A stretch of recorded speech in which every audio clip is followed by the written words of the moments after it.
तो पार्ट 9 की शुरुआत में बेन जिन से कहता है कि मैंने कैंपिंग के लिए एक जगह देखी है जो बहुत ही अच्छी है, जिसे सुनकर जिन उस जगह के ऊपर पेविलियन लॉर्ड के द्वारा दिए हुए स्टोन की मदद से एक फॉर्मेशन क्रिएट करता है ताकि सभी वहाँ सेफ रहे। अब वो फॉर्मेशन देखकर सब हैरान हो जाते हैं क्योंकि उसका ऑरा बहुत ज्यादा स्ट्रॉन्ग था। इसके बाद जिन बेन से कहता है कि हम दोनों कुछ कुछ लोगों को लेकर आगे बढ़ेंगे और बाकी यहाँ रहकर अपनी स्ट्रेंथ बढ़ाएंगे। तो बेन इसके लिए मान जाता है। तभी रॉय कहता है कि मैं जिन की टीम में रहूंगा, पर टोनी और लीजा दोनों बोलते हैं कि वो बेन की टीम में जाएंगे, जिस पर जिन लीजा को कहता है कि तुम मेरी टीम में आओगी ताकि अगर तुम्हें मदद की जरूरत हो तो मैं तुम्हारी मदद कर सकूं। तो लीजा उसे कहती है कि मैं अपने आप को खुद प्रोटेक्ट कर सकती हूँ। ये सुनकर जिन बोलता है कि या तो तुम मेरे साथ चलोगी या यहीं रहोगी, जिस पर टोनी बोलता है कि तुम लीजा के साथ ऐसा कैसे कर सकते हो। तो जिन कहता है कि मैं तुम्हारा लीडर हूँ और साथ ही एक कोर स्टूडेंट भी, तो मैं ऐसा कर सकता हूँ। उसी समय बेन टोनी के पास आता है और कहता है कि तुम भी जिन के साथ जाओ ताकि तुम वक्त पड़ने पर लीजा की मदद कर सको। तो टोनी इसके लिए मान जाता है। इसके बाद वो सब पेड़ों के ऊपर से छुपते हुए आगे बढ़ने लगते हैं, जहाँ रास्ते में जिन सबको सावधान रहने को कहता है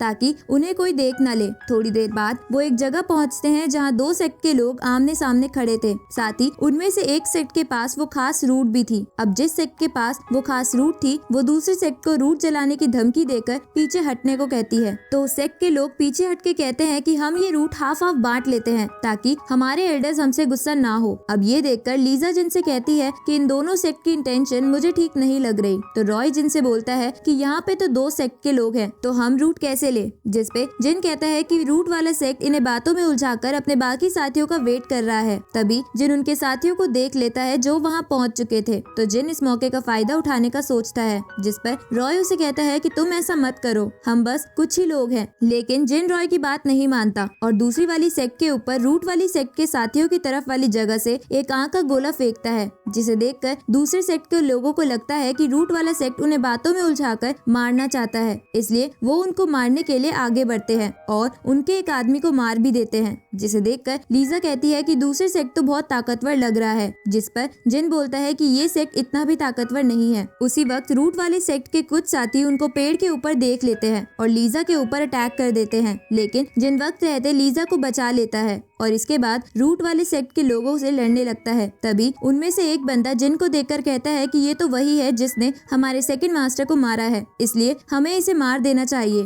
ताकि हमारा सेक्ट हमें रिवॉर्ड दे। अब दूसरा सेक्ट भी रिवॉर्ड के चक्कर में रूट वाले सेक्ट के साथ मिल जाता है क्योंकि जिन को मारने पर उन्हें उस खास रूट से ज्यादा रिवॉर्ड मिलता। अब उन लोगों को अपनी ओर आता देख जिन उन पे एक एक कर अटैक करता है, पर वो लोग रुक नहीं रहे थे। ये देखकर जिन वहाँ से भागने लगता है तो वो लोग जिन के पीछे पीछे जाते हैं, पर वो बंदा जिसके पास रूट थी वहाँ अकेला रह जाता है। जिसके बाद वहाँ पर रॉय, टोनी, लीजा और जिन के बाकी साथी आ जाते हैं और उस आदमी को पीटकर उससे वो रूट ले लेते हैं। इस तरफ जिन भागते भागते एक जगह पहुँच जाता है जहाँ पर पहले से कई फॉर्मेशन बने थे। तो जिन वहाँ रुककर फाइट करने का डिसाइड करता है। इसके बाद जिन उन लोगों के अटैक से बड़ी आसानी से बचते हुए उन सबको उस फॉर्मेशन के ऊपर खड़ा कर देता है और उनके ऊपर वही स्टोन डालकर एक ब्लास्ट कर देता है। तभी वहाँ पर लीजा, रॉय और जिन के बाकी साथी रूट को लेकर वहाँ आ जाते हैं, लेकिन उसी वक्त रूट वाले सेक्ट के कुछ और लोग भी वहाँ आ गए थे, जिन्हें देखकर वो सब भागने लगते हैं। जहाँ भागते भागते रॉय जिन से कहता है कि क्या हम इस रूट को उन्हें दे दे, पर जिन वहाँ रुककर उन सेक्ट के लोगों पे फिर से स्टोन की मदद से ब्लास्ट करता है, लेकिन वो लोग बढ़ते ही जा रहे थे। इसलिए जिन अपने साथियों को रूट लेकर वहाँ से भागने को कहता है और खुद वहाँ रुककर हैंड फॉर्मेशन से उन पर हमला करता है, जिससे उनके कुछ लोग मर जाते हैं। पर तभी उनमें से एक बंदा जिन पर स्नेक स्पिरिट से अटैक करता है और जिन को नीचे गिरा देता है। इसके बाद वो सब जिन को मारने के लिए उसके पीछे पड़ जाते हैं। इस तरफ लीजा को जिन की चिंता हो रही थी, पर टोनी कहता है कि इस रूट को ले जाना हमारे लिए बहुत जरूरी है, इसलिए हमें रुकना नहीं चाहिए। इस तरफ जिन उन सबको चकमा देकर एक जगह छुप जाता है, जिसके बाद वो लोग उसे ढूंढ नहीं पाते और थक कर वापस जाने लगते हैं। ये देखकर जिन थोड़ा खुश होने लगता है। तभी उसका पैर फिसल जाता है और वो एक ऊंचे पत्थर से नीचे गिर जाता है, जहाँ उसे ब्लू स्पिरिट स्टोन की खान मिलती है। इस तरफ लीजा, रॉय और बाकी सब जिन के बारे में अच्छा बोल रहे थे क्योंकि उन्हें लग रहा था कि जिन ने उन्हें वो रूट देकर अपनी लाइफ को सेक्रीफाइस कर दिया है। साथ ही टोनी भी जिन के ग्रेव बनाने की तैयारी करने लगता है, पर उसी वक्त वहाँ जिन आ जाता है और सबको कहता है कि मैं इतनी जल्दी नहीं मरूंगा। अब जिन को वहाँ देखकर लीजा और रॉय खुश हो जाते हैं। इसके बाद जिन उन सबको बताता है कि उसने पास में ही एक ब्लू स्टोन की खान देखी है। ये सुनकर वो चौंक जाते हैं क्योंकि ब्लू स्टोन से मैरो प्योरिफिकेशन लेवल तक पहुंचा जा सकता था। ये जान के वो सब वहाँ चलने के लिए कहने लगते हैं, जिस पर जिन बोलता है कि हम वहाँ डायरेक्टली नहीं जा सकते क्योंकि रास्ते में दोनों सेक्ट के लोग हैं। इसलिए वो एक प्लान बनाता है और लीजा से कहता है कि हम दोनों मिलकर उनका ध्यान भटकाएंगे और बाकी सब उस खान में जाकर उन स्टोन को ले लेंगे। जिस पर लीजा कहती है कि पर ध्यान भटकाने के लिए तुमने मुझे ही क्यों चुना। तो जिन कहता है कि ब्यूटीफुल गर्ल्स इस काम में माहिर होती है, जिसे सुनकर लीजा शर्मा जाती है। अब वो सब प्लान के अकॉर्डिंग आगे जाने लगते हैं, जहाँ जिन टोनी को भी अपने प्लान में शामिल कर लेता है क्योंकि उसे उससे एक खास काम था। इस तरफ हम रूट वाली सेक्ट के लीडर को देखते हैं जो अपने 3 खास सोल्जर से बोल रहा था कि जिन ने मेरे भाई को मार दिया है और उसने मेरी होने वाली बीवी को भी मुझसे जुदा कर दिया, इसलिए मैं आप तीनों की मदद से जिन को नहीं छोड़ूंगा। तभी उन्हें बाहर से चिल्लाने की आवाज आती है और बाहर जाने पर वो देखते हैं कि जिन उन्हें डरपोक कहकर चिल्ला रहा था। ये देखकर वो लीडर पहले तो जिन के झांसे में नहीं आता, पर जिन के ज्यादा उकसाने पर वो जिन के पीछे जाने लगता है। इधर हम टोनी को देखते हैं जो पानी में नहाते हुए दूसरे सेक्ट के लोगों के पास जाता है और उनके कपड़े लेकर वहाँ से भागने लगता है ताकि वो लोग पानी से बाहर ना आ पाए। लेकिन भागते हुए टोनी को रास्ते में उसी सेक्ट का एक बंदा मिलता है जो टोनी को रूट वाली सेक्ट का मेंबर समझ रहा था क्योंकि टोनी ने उसी सेक्ट के कपड़े पहन रखे थे। अब वो बंदा जोर से चिल्लाकर अपने साथियों को बुलाने लगता है तो टोनी उस बंदे को गिराकर उन सबके कपड़े जलाकर वहाँ से भाग जाता है। जिसके बाद वो लोग पानी से बाहर आकर देखते हैं कि उसके साथी पर रूट वाली सेक्ट के लोगों ने हमला करा था, इसलिए वो लोग टोनी के पीछे भागने लगते हैं। आगे टोनी और जिन एक दूसरे के पास पहुंच जाते हैं और लीजा के साथ एक जगह छुप जाते हैं। थोड़ी देर बाद वहाँ उन दोनों सेक्ट के लोग उन दोनों का पीछा करते करते वहाँ पहुँच जाते हैं, जहाँ दूसरी सेक्ट के लोग रूट वाली सेक्ट यानी उस लीडर के सेक्ट से बदला लेने के लिए उस पर हमला कर देते हैं। तो वो लीडर अपने साथियों के साथ उनसे लड़ने लगता है। आगे जिन लीजा और टोनी को लेकर उस खान में आ जाता है और बेन से पूछता है कि क्या तुमने सारे स्टोन निकाल लिए, जिस पर बेन कहता है कि हमने कई सारे स्टोन निकाल लिए पर अभी भी अंदर बहुत सारे बाकी है। थोड़ी देर बाद वहाँ वो लीडर अपने साथियों के साथ आ जाता है, जिसे देखकर टोनी बोलता है कि तुम लोग इतनी जल्दी यहाँ कैसे पहुँच गए,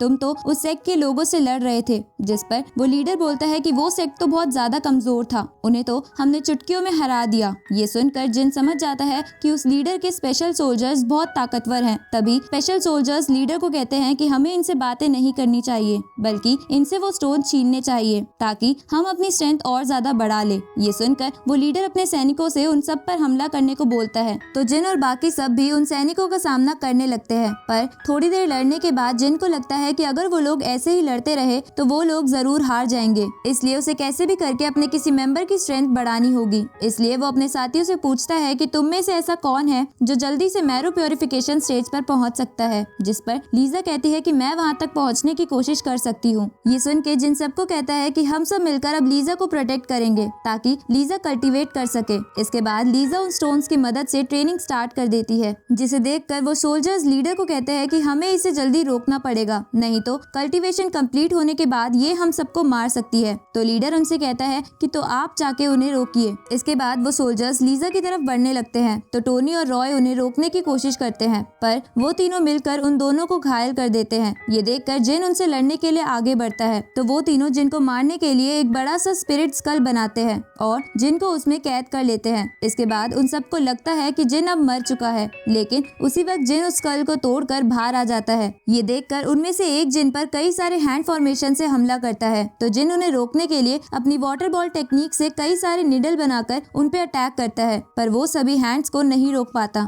जिसे देखकर वो तीनों कहते हैं कि बच्चे तुम मुझसे नहीं लड़ सकते। ये सुनकर जिन गुस्से में उनमें से एक पर चढ़कर उसे पीटने लगता है और कहता है कि मैं तुम्हें लीजा को कुछ नहीं करने दूंगा। जिस पर वो तीनों जिन को नीचे गिराकर बोलते हैं कि वो तुम्हारी क्या लगती है। इसके बाद वो तीनों पूरी तरह थके हुए जिन पर फिर से स्पिरिट स्कल का इस्तेमाल करते हैं और इसी के साथ ये पार्ट यहीं खत्म होता है।